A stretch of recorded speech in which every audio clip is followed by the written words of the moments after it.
आज राज्यसभा में राष्ट्रीय गीत वंदे मातरम पर चर्चा हुई और इस दौरान गृह मंत्री अमित शाह ने वंदे मातरम पर चर्चा की जरूरत और विपक्ष की ओर से खड़े किए जा रहे सियासी सवालों का जवाब दिया। साथ ही लोकसभा में दिए गए प्रियंका गांधी के बयान पर भी पलटवार किया। राज्यसभा में बोलते हुए गृह मंत्री अमित शाह ने वंदे मातरम का जिक्र किया और नेहरू गांधी को भी घेरा। इसके साथ ही कहा कि तत्कालीन सरकार वंदे मातरम को रोकना चाहती थी। जो सरकार थी वो तो उसको रोकना चाहती थी, प्रतिबंध लगाती थी। वंदे मातरम बोलने वालों पर कोड़े बरसाए जाते थे, जेल में डाल दिए जाते थे। वहीं अमित शाह ने राज्यसभा में विपक्ष के साथ साथ लोकसभा में बैठे विरोधियों को भी जवाब दिया और बताया कि क्यों वंदे मातरम पर चर्चा की जरूरत है। वंदे मातरम पर चर्चा की जरूरत, वंदे मातरम के प्रति समर्पण की जरूरत। वंदे मातरम बना तब भी थी, आजादी के आंदोलन के वक्त भी थी, आज भी है और जब 2047 महान भारत की रचना होगी तब भी रहे। वहीं अमित शाह के जवाब को प्रियंका गांधी के बयान से जोड़कर देखा जा रहा है। संसद के विंटर सेशन में लोकसभा में चुनाव सुधारों पर आज बहस के दौरान विपक्ष के नेता राहुल गांधी ने सत्ताधारी सरकार पर निशाना साधा।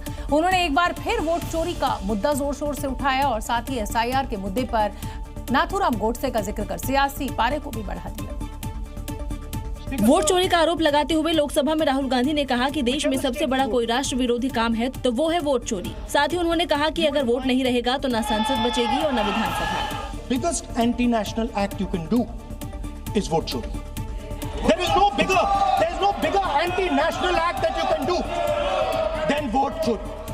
Because when you destroy the vote, you destroy the fabric of this country. You destroy modern India. You destroy the idea of India.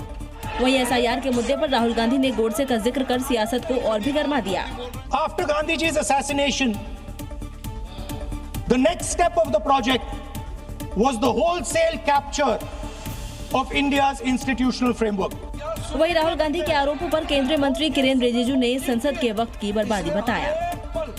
और इस समय की एक बड़ी खबर आपको बता दें, चुनाव आयोग पर राहुल गांधी के आरोप लगाए हैं। चुनाव आयोग पर भी कब्जा, ईडी, इनकम टैक्स पर आरएसएस का कब्जा है। ये आज संसद में लोकसभा में राहुल गांधी ने शीतकालीन सत्र के दौरान कही बात। बिना तथ्य की बातें नहीं बोल रहा हूं, सीजेआई को पैनल से क्यों हटाया गया, चर्चा वोट चोरी पर है। Saying that the biggest anti-national act you can do is vote chori. There is no bigger anti-national act that you can do than vote chori.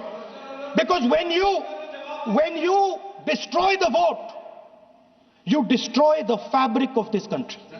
You destroy modern India. You destroy the idea. Bharat का नागरिक बनने से पहले voter कैसे बन गई Sonia Gandhi? Court ने notice जारी कर सोनिया गांधी से इसका जवाब मांगा है।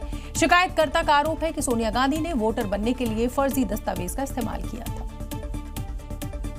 दिल्ली की राउज एवेन्यू कोर्ट ने सोनिया गांधी को भारत की नागरिकता लेने से पहले वोटर लिस्ट में नाम जुड़वाने से जुड़े मामले में नोटिस जारी कर दिया है। आरोप है कि 1983 में भारत की नागरिकता हासिल करने से पहले 1980 में वोटर लिस्ट में उनका नाम जुड़ गया था। पहली बार नाम जोड़ने के लिए फर्जी दस्तावेज का भी शिकायतकर्ता ने आरोप लगाया।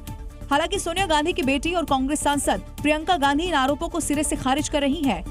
बिल्कुल झूठ, बिल्कुल झूठ। उन्होंने वोट तब डाला जब वो सिटीजन बने। प्रमाण दिखाए। पहले कोर्ट में शिकायतकर्ता की याचिका खारिज हो गई थी। दोबारा याचिका दायर करने पर राउज एवेन्यू कोर्ट ने सोनिया गांधी और दिल्ली पुलिस को नोटिस जारी कर जवाब मांग लिया है। अगली सुनवाई 6 जनवरी 2026 को होगी। और इस समय की बड़ी खबर आपको बता दें, सोनिया गांधी का 79वां जन्मदिन है और संसद में इंडिया गठबंधन के नेताओं ने सोनिया गांधी को जन्मदिन का बर्थडे जिसको कहा जाए कि सेलिब्रेट किया। और इस मौके पर कांग्रेस अध्यक्ष मल्लिकार्जुन खड़गे, समाजवादी पार्टी अखिलेश यादव, डिम्पल यादव समेत तमाम विपक्ष के नेता मौजूद रहे। देखिए, सोनिया गांधी के जन्मदिन का केक यहाँ पर काटा गया है और आप देख सकते हैं तमाम विपक्ष के नेता इसमें मौजूद हैं। सोनिया गांधी को सम्मानित किया जा रहा है शॉल उड़ाकर। मल्लिकार्जुन खड़गे यहाँ पर दिखाई दे रहे हैं। 79वां बर्थडे सोनिया गांधी का, ये तस्वीरें हम आपको दिखा रहे हैं संसद से, जहां पर ये तमाम विपक्ष के नेता एकत्रित हुए और सोनिया गांधी के जन्मदिन को मनाया।